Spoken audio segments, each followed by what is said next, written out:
교육위원회 소속 소윤기 의원님의 질문이 있겠습니다. 나오셔서 질문해 주시기 바랍니다. 시장님, 여기 혹시 공무원들 중에서도요 혼자 사시는 분들 계십니까? 우리 의원님들 중에서 혼자 사시는 분들 계십니까? 혼자 사시는 분 안 계시죠? 우리 기자님들 중에서는 혹시 혼자 사시는 분들 계실지 모르겠습니다. 그런데 서울에서 4가구당 1가구는 1인 가구라고 합니다. 네, 맞습니다. 네, 아십니까? 여기 많은 분들 중에서 4가구 중에 1가구에 속하지 않은 분들만 모여 있는 겁니다. 잘 사시는 분들이에요, 모두 다. 행복하신 분들입니다. 서울의 현재 1인 가구 현황 잠깐 말씀해 주실 수 있습니까? 예, 지금 뭐 1인 가구 전체로 보면 46.7%, 그리고 1인 가구가 25% 정도 되는 걸로 제가 알고 그렇죠. 있습니다. 24.4%입니다. 네. 25개 자치구별 1인 가구 비중표는 부장님 한번 PPT 자료를 살펴보십시오. 이렇습니다. 종로구는 2.1%, 저 빨간 선을 그어놓은 관악구는 9.9%, 10%입니다. 그러니까 서울의 10가구 중에 1인 가구 1가구는 관악구에 있는 겁니다. 우리 시의원님들도 자기 지역구 1인 가구 비중을 여기서 확인해 볼 수 있을 겁니다. 그런데 관악구는 약 45%가 1인 가구입니다. 네. 관악구 전체 가구의 절반 정도가 1인 가구인 셈입니다. 신림동과 대학동은 69.2%, 67.5%를 차지하고 있습니다. 여기는 다 혼자 사는 사람들만 있는 곳이에요. 관악구에는 어떤 변화가 생기겠습니까? 동네에는 야식집이 그리고 선술집, 작은 카페들이 많아집니다. 단위 면적당 가구 수가 늘어나기 때문에 주차난이 가중되고요. 쓰레기 무단 투기도 많아집니다. 정주율이 낮아지고 공동체 커뮤니티가 해체됩니다. 주변 거주용 임대료가 높아지고요. 건축법상 불법 건축물까지도 많아집니다. 네. 여러 가지 도시 문제가 연쇄작용을 일으키면서 발생합니다. 시장님, 해결책이 있을까요? 예, 뭐 저는 이미 이제 여러 차례 그런 말씀은 드려왔는데요. 그러니까 인구학적 변화가 분명히 많이 따르고 있는데 네. 거기에 대해서 행정이 좀 따라가야 된다 이런 요청을 해왔고요. 그래서 나름대로 여러 가지 고민을 하고 있는데요. 특히 이 중에는 또 여성 1인 가구 수도 많고 그래서 또 여성들의 안전이라든지 여성들의 삶의 질이라든지 뭐 이런 거 또 특히 딴 것보다 가장 또 중요한 것은 역시 주택 문제인 것 같습니다. 1인 가구가 사는 게 아마 저쪽 신림동이나 관악구에 주로 이 고시촌 이런 게 또 있는 것 같고 그래서 아무튼 그래서 1인 가구를 위한 주택 저희 왜 아까 임대주택 말씀도 나눴습니다마는 제가 추가로 더 짓겠다고 하는 2만 가구 안에는 가능하면 그 1인 가구를 많이 짓는 쪽으로 이렇게 정책을 준비하고 있습니다. 예, 좋습니다.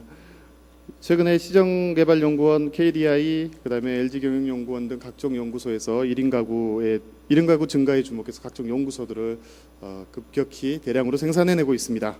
이제 1인 가구 문제는 사실 관악구만의 문제가 아니라 대한민국 그리고 우리 수도 서울의 문제로 대두될 것입니다.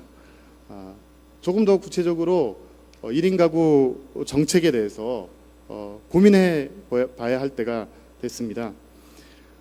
서울의 연령대별로 2030 청년층이 1인 가구의 51.7%를 차지하는 절반을 차지하고 있습니다. 그리고 60세 이상 노년층 비중은 21.4%입니다. 1인 가구 중에서 말씀드리는 겁니다. 그리고 지속적으로 증가될 예정입니다. 주목할 점은 40대, 50대 1인 가구도 결코 적지 않다는 겁니다. 이혼율의 증가와 무관하지 않습니다. 1인 가구 경제 상태를 살펴보면요. 45.5%가 빈곤층에 속합니다. 1인 가구는 절반이 빈곤층에 속한다고 보시면 됩니다. 50대, 60대 빈곤층은 32.3%, 71%입니다. 아주 심각합니다. 그리고 1인 가구 중에 30대 청년층과 60대 이상 고령층 중심으로 빈곤이 심화되는 경향을 보이고 있습니다. 청년 실업 문제 해결과 노인 일자리 창출이 시급한 과제로 나타나는 거죠. 아침 거르고 점심 사 먹고 매식하고요. 저녁에 술 마시거나 인스턴트로 끼니를 때우는 1인 가구 젊은이들 많습니다. 젊은이들 건강은 어떨까요? 이런 정책 도입하면 어떨까요? 2030 1인 가구 가사도우미센터, 2030 저녁요리 강습 프로그램, 젊은 사람들 저녁에 모여서 젊은 여성, 젊은 남성 1인 가구에 사는 사람들이 이런 저녁 요리를 같이 해 먹고 눈도 맞아서 결혼도 하고 애도 낳고, 예. 1인 가구 밀집 지역에 필요한 공공 서비스 아닐까요?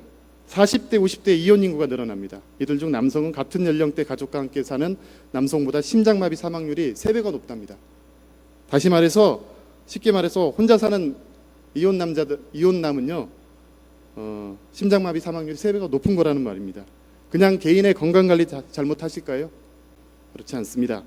정서적 안전망의 결여와 생활 습관이 불규칙한 이들을 집중 관리하는 제도를 보건소에 더 도입할 수 있습니다. 독신 가구들의 정서적 유대를 지원할 수 있는 공동생활 공간 형성을 위한 지원책을 마련한다거나, 또 사전 예방 조처로 불필요한 이혼의 사전적 방지를 위해 부부 상담 프로그램의 확대를 추진하는 것, 이런 것들이 바로 1인 가구 증가도 막고 1인 가구가 된 우리 국민들에 대한 구체적인 정책들을 마련해 내는 것입니다. 시장님, 이제 1인 가구의 증가는 서울 가구 형태 중에 국지적, 지역적 현상이 아닙니다. 대세입니다. 정도의 차이는 있지만 일본, 영국, 유럽 등의 우리나라보다 소득순위 높은 국가에서 더 보편적이고 훨씬 더 쉽게 볼 수 있는 현상이며, 우리도 그렇게 변해가고 있습니다. 이제 국가 수준, 지방자치단체 수준에서 1인 가구에 대한 주거정책, 복지정책, 문화정책, 이런 각종 정책들이 종합적이고 체계적으로 준비되어야 할 시점입니다. 어떻습니까? 예, 뭐 우리 소영기 의원님 정말 너무 훌륭하십니다. 저는 인구 센서스라든지 인구의 여러 통계를 굉장히 유심히 봐야 된다고 생각하거든요. 그래야지 우리가 그 예방 행정, 또 이 시민들에게 굉장히 그 밀착된 그런 좋은 정책을 만들 수 있다고 생각하는데요. 말씀하신 내용 100% 공감하고요. 그 외에 저희들이 여성 1인 가구를 위해서 이 범죄 예방을 위한 요새 디자인 가이드라인을 만들고 있습니다. 세티드라는. 그다음에 또 여성 1인 가구 전용 안심주택이라든지, 또 여성 전문 진료센터를 보람의 병원에 만들어서 우울증이라든지 이런 거 예방하고 치료하는 것. 그래서 이런 것들을 준비해서 저희들이 여성 1인 가구 지원 정책을 8월 초에 우리 여성 정책실 중심으로 지금 마련하고 있는데, 의원님이 말씀하신 것 중에 이제 좀 이런 단순한 주택이나 안전뿐만 아니라 어떤 문화적인 삶의 양식을 좀 이렇게 고려해서 좀 더 종합적으로 만들어야 되겠다, 이런 생각을 했습니다. 필요하다면 조례도 만들 수 있습니다. 1인 가구 지원 조례. 예.